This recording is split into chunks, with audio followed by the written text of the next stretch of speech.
जो international platform है और ट्रेडिंग प्लेटफॉर्म है क्रिप्टो करेंसी के लिए। जिस तरह से हम लोग भारत में रहते हैं और हमें अगर शेयर बाज़ार में ट्रेडिंग करनी है तो हमें BSE NSE में अकाउंट चाहिए, कोई ना कोई ट्रेडिंग अकाउंट चाहिए। फिर वो शेयर खान में खोल लो आप, फिर वो एंजल ब्रोकिंग में चले जाओ, मोतीलाल ओसवाल में चले जाओ, या जियोजीत पारिबा में चले जाओ, किसी में भी चले जाओ, आपको काफ़ी सारे ऑप्शंस मिल जाएंगे जहाँ पे आप लोकल ट्रेडिंग कर सकते हैं और शेयर्स खरीद सकते हैं, बेच सकते हैं। इसी तरह से जब आपको क्रिप्टो खरीदना होगा तो आपको जिस बाज़ार में जाना पड़ेगा उस बाज़ार का नाम है बाइनेंस। तो ये बाइनेंस बहुत बड़ा बाज़ार है और इंटरनेशनल मार्केट है, और अगर इस इंटरनेशनल मार्केट में आपने रजिस्ट्रेशन किया है तभी आप चीज़ें कर पाएंगे। चलिए मैं आगे बताता हूँ। रजिस्ट्रेशन करने के बाद इसका जो नेक्स्ट प्रोसेस होता है वो होता है KYC का। सबसे बड़ी बात ये होती है कि लोग जो हैं वो डॉक्यूमेंटेशन करने से बचते हैं, क्योंकि पर्लवाइन में ज़रूरत ही नहीं थी। आप लोग जब तक इस सिस्टम में थे तब तक कोई ज़रूरत ही नहीं थी, क्योंकि हम लोग P2P ट्रांसफ़र कर लिया करते थे और कोई सत्यापन की ज़रूरत नहीं थी। लेकिन जब से हम लोग क्रिप्टो के बारे में जानना शुरू कर रहे हैं तब से सबसे बड़ी चीज़ है KYC। तो KYC का मतलब क्या है? KYC का मतलब होता है अपने ग्राहक को जानो। संक्षिप्त शब्द है ये KYC का, नो योर कस्टमर का। तो अपने ग्राहक को जानना है। तो कोई भी कंपनी जब किसी को भी अपने साथ इंटरेक्ट कर रही है, अपने साथ एंगेज कर रही है, तो वो चाहती है कि वो उसको जाने। और इसमें आपकी कुछ बेसिक इन्फॉर्मेशंस होती हैं और इम्पॉर्टेंट इन्फॉर्मेशन होती है, जैसे आपका ID चाहिए होता है, आपका इलेक्ट्रिसिटी बिल, पासपोर्ट या फिर घर का पता, कुछ चीज़ों के बारे में ये जानकारी मांगता है सिस्टम।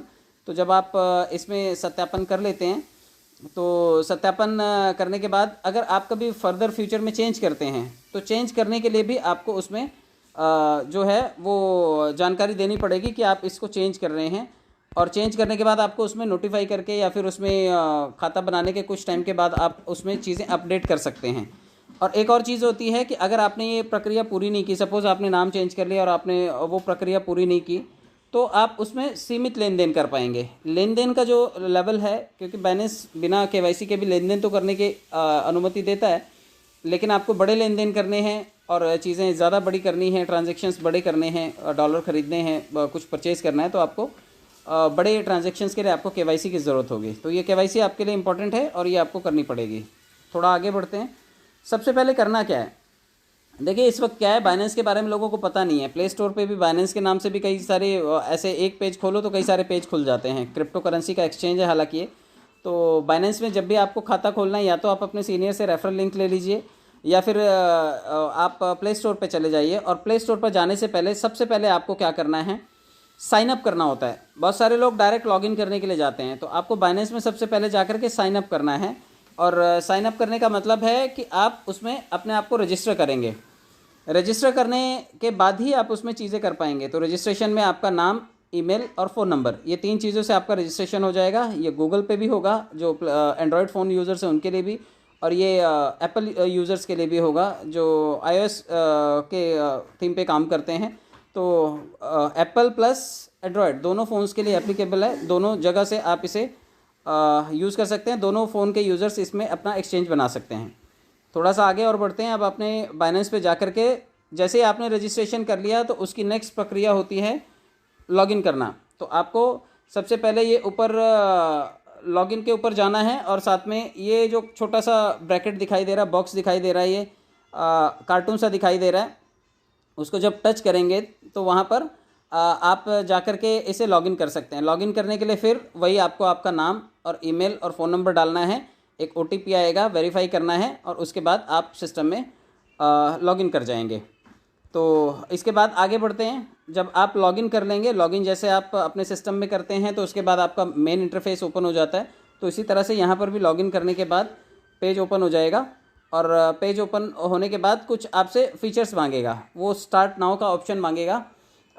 उसमें जब ऊपर छोटा सा कार्टून दिखाई दे रहा है, जो हेड सा दिखाई दे रहा है, जब आप उसको टच करेंगे तो क्योंकि आपने अभी तक डॉक्यूमेंटेशन का वेरिफिकेशन नहीं किया हुआ है, तो वहाँ से आप उसे क्लिक करके सबसे ऊपर वाले हेड को क्लिक करके आप वेरिफिकेशन के मोड में जा सकते हैं। और जब आप उसे क्लिक करेंगे तो स्टार्ट नाउ का ऑप्शन आएगा, और इस स्टार्ट नाउ को आप थोड़ा सा इस तरह से दिखाई देगा। देखिए ये स्टार्ट नाउ को क्लिक करना है आपको।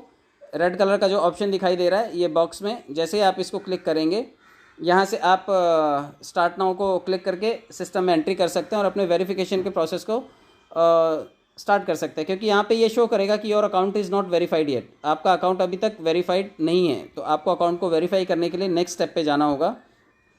देखिए, सबसे पहले वो आपके कंट्री का सिलेक्शन मांगेगा कि आप कौन से देश में रहते हैं। तो कंट्री का सिलेक्शन जब मांगे तो आपको यहाँ पर सबसे पहले कंट्री को सिलेक्ट करना है, रेजिडेंशियल को आपको यहाँ पर भरना पड़ेगा। तो जैसे ही आप इसे कर्सर को क्लिक करेंगे या फिर इस एरो को छोटे वाले को क्लिक करेंगे तो आपको जितने भी कंट्रीज़ हैं, लगभग 195 कंट्रीज़ हैं, 200 के आसपास कंट्रीज़ हैं, तो ये सारे कंट्रीज़ वहाँ पे देगा।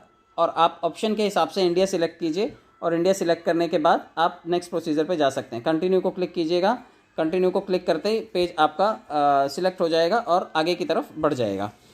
चलिए, इसके बाद रेजिडेंस सिलेक्ट करने के बाद यहाँ पे आप देखिए, यहाँ पे आपको वो कंट्री दिखाई देगा, +91 का साइन दिखाई देगा।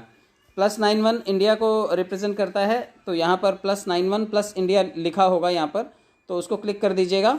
और उसको क्लिक करने के बाद आपका ये कंट्री वाला ऑप्शन पूरा हुआ। कंटिन्यू के ऊपर क्लिक कीजिएगा और आगे बढ़ जाइएगा आप। ये सिस्टम आपको आगे की तरफ लेकर के जाएगा, और आगे आने के बाद आप देखिए यहाँ पर आइडेंटिटी वेरिफिकेशन मांगेगा। आइडेंटिटी वेरिफिकेशन का मतलब है कि आप जो पहचान पत्र जो हम यूज़ करते हैं, यानी कि जो हम या तो आप ड्राइविंग लाइसेंस या फिर पासपोर्ट या फिर गवर्नमेंट की तरफ से इशू किया हुआ कोई भी आईडी यहाँ पर आप एग्जीक्यूट कर सकते हैं। और जैसे ही आप इसमें डालेंगे तो ये आपको कंटिन्यू का ऑप्शन देगा, और कंटिन्यू का ऑप्शन आने के बाद आपको नीचे की तरफ जाना है, क्योंकि आपने डॉक्यूमेंटेशन के लिए वहाँ पर क्लिक किया है। तो ये डॉक्यूमेंटेशन में आपका गवर्नमेंट आईडी और फुल साइज़ का उसका जो है वो फ़ोटो होना चाहिए, और साथ में रीडेबल होना चाहिए, इमेज साफ़ सुथरी होनी चाहिए, ये सभी चीज़ें उसमें दिखाई देनी चाहिए। तो यहाँ पे अपलोड करनी है फ्रंट और बैक फ़ोटो। तो आप देखिए, सबसे पहले यहाँ पे फ्रंट डॉक्यूमेंट अपलोड करना है। फ्रंट डॉक्यूमेंट का मतलब है जब आप आधार कार्ड रखते हैं तो उसका फ्रंट और बैक होता है। एक तरफ आपका फ़ोटो होता है, नाम होता है, डेट ऑफ बर्थ होता है, ये कुछ चीज़ें होती हैं, और बैक साइड पे एड्रेस होता है। तो फ्रंट पेज पे आपको जो है वो सिर्फ़ और सिर्फ आपका जो फ्रंट आधार कार्ड का है वो रखना है फ़ोटो। टेक फ़ोटो के ऊपर क्लिक करना है, वो आपकी फ़ोटो खींच लेगा। फ़ोटो क्लियर होनी चाहिए। और यहाँ पर बहुत सारे लोगों की फ़ोटो जो डॉक्यूमेंट्स हैं वो वेरीफाइड नहीं होते हैं, और उसका सबसे बड़ा रीज़न ये है कि वो लोग डिजिटली फ़ोटो को उसमें लोड करते हैं। आपको डिजिटली फ़ोटो यूज़ नहीं करनी, मतलब मोबाइल में फ़ोटो खींच करके रखा हुआ है वो नहीं लेगा ये कैमरा। ये बाइनेंस का फ़ीचर उसको डिटेक्ट कर लेता है कि ये इन्होंने डिजिटल वर्जन यूज़ किया हुआ है। आपको डिजिटल वर्जन नहीं यूज़ करना है, आपको फिजिकल कार्ड लेना है, वो टेबल पे रखिए, ज़मीन पे रखिए, उजाले में रखिए, और वहाँ से फ़ोटो खींचना है। फ़ोटो खींचिए और अपलोड कीजिए। सेकेंड ऑप्शन में आपको ये बैक का फ़ोटो जो आपके आधार कार्ड पे जो एड्रेस है, एड्रेस वाला फ़ोटो यहाँ पर आपको एग्जीक्यूट करना है। तो आपको ये आधार कार्ड वाला फ़ोटो यहाँ पर लगा दीजिएगा, और उसके बाद टेक फ़ोटो को क्लिक कीजिएगा, वो फ़ोटो भी ले लेगा, सबमिट कर दीजिएगा। अब उसके बाद आता है आइडेंटिटी वेरिफिकेशन। आइडेंटिटी वेरिफिकेशन का मतलब है कि आपने एक डॉक्यूमेंट तो दे दिया, अब आपको अपना सेल्फ़ी भी देना होगा। जितने लोग भी सेल्फ़ी स्टाइल में रखते हैं, थोड़ा सा टेढ़े होकर के, मतलब पाउट दे करके या फिर बहुत ज़्यादा आड़े टेढ़े चेहरे बना करके वो देंगे, तो वो ये नहीं लेगा। आपको सेल्फ़ी लेते वक्त थोड़ा सा ध्यान रखना है कि आपको सेल्फ़ी क्लियर लेनी है, और क्लियर सेल्फ़ी उजाले में होनी चाहिए, स्टाइल में नहीं होनी चाहिए। तो आप उजाले का इस्तेमाल कीजिए, लेकिन स्टाइल की ज़रूरत नहीं है। यहाँ पे फ़ोटो खींचिएगा आप अपना, और ये जैसे आप ये फ्रंट फ़ोटो जो है अपनी इसमें अपलोड करेंगे, उसके बाद कंटिन्यू को प्रेस कर दीजिएगा। ये आपके फ्रंट फ़ोटो को भी ले लेगा, आपका फेशियल रिकॉग्निशन ये आपका सेल्फ़ी हो जाएगा, और उसके बाद कंटिन्यू को क्लिक कीजिएगा। अब उसके बाद आपको फेस वेरिफिकेशन पूरा करने के लिए कहेगा। फेस वेरिफिकेशन में आपको कुछ चीज़ें ध्यान रखनी है कि कई सारे लोग जो थोड़ा सा अभी जो 40 प्लस हैं, उन लोगों के साथ दिक्कत ये है कि कई लोगों की आंखों पे चश्मा लगा हुआ है। लेकिन बाइनेंस क्या बोलता है कि आपको हैट नहीं पहननी है, आपको कोई भी ग्लासेस नहीं पहनने हैं, आपको कोई भी फ़िल्टर्स नहीं यूज़ करने हैं, और आपके यहाँ पर इनफ लाइटिंग होनी चाहिए। तो ये 4 चीज़ें होनी चाहिए। आपको चश्मा वश्मा हटा करके ही सेल्फ़ी लेनी पड़ेगी, और ये सेल्फ़ी नहीं होगी, ये फेशियल रिकॉग्निशन होगा। फेशियल रिकॉग्निशन का मतलब ये आपको कई सारे चेहरे बनाने के लिए बोलेगा। ये कहेगा दाएं करो गर्दन, बाएं करो गर्दन, नज़दीक लाओ गर्दन, पीछे लेकर के जाओ, आंखें झपकाओ, थोड़ा सा गाल फुगाओ। तो ये सारी चीज़ें आपको ध्यान में रखनी हैं, और ये चीज़ें करने के बाद ये आपको कंटिन्यू के ऊपर प्रेस कर देना है, और ये आपके इस फेस रिकॉग्निशन वाले ऑप्शन को भी स्वीकार कर लेगा। और फेशियल रिकॉग्निशन होने के बाद ये आपको बोलेगा कि भाई ये कंप्लीट हो चुका है, और वहाँ पे आपको वेरिफिकेशन फेल्ड का ऑप्शन दिखाएगा। वेरिफिकेशन फेल्ड का दिखाने का मतलब ये है कि वो भाई 5 मिनट तक चेक करेगा कि आपने जो डॉक्यूमेंट लोड किए हैं वो वेरीफाइड हैं या नहीं है, ओरिजिनल हैं या नहीं है। वो चेक करने के बाद फिर ये वहाँ से चीज़ों को कैंसिल कर देगा और आपको वेरीफाइड का ऑप्शन दिखाई देने लगेगा। तो ये छोटा सा प्रोसेस था।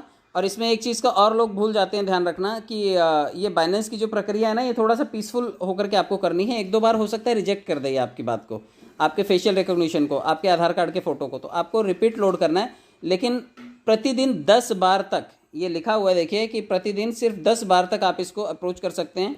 अगर 10 बार से ज़्यादा आपने ये किया है तो आपको ये नहीं एक्सेप्ट करेगा। आपको 24 घंटे में मात्र 10 बार ये आपको एक ट्राई करना है। अगर आप इसको ट्राई कर लेते हैं और 10 बार में आपका सक्सेसफुल हो जाता है KYC, well and good. Otherwise 24 घंटे के बाद आप इसको रिपीट ट्राई कर सकते हैं।